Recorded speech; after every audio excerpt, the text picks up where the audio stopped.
সূরা আল ফাতিহা। বিসমিল্লাহির রহমানির রহিম। রহমান রহিম আল্লাহ তাআলার নামে শুরু করছি। আলহামদুলিল্লাহি রাব্বিল আলামিন আর রহমানির রহিম মালিক ইয়াউমিদ্দিন। সমস্ত প্রশংসা আল্লাহ তাআলার জন্য। তিনি সৃষ্টিকুলের মালিক। তিনি পরম দয়ালু, অতি মেহেরবান। তিনি বিচার দিনের মালিক। ইয়াকা না'বুদু ওয়া ইয়াকা নাস্তাঈন।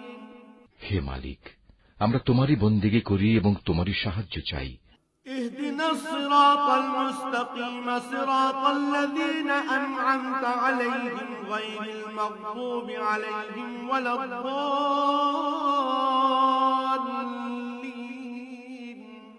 তুমি আমাদের সরল ও অবিচল পথটি দেখিয়ে দাও, তাদের পথ যাদের উপর তুমি অনুগ্রহ করেছ, তাদের পথ নয় যাদের উপর অভিশাপ দেওয়া হয়েছে, এবং তাদের পথ নয় যারা পথভ্রষ্ট হয়েছে।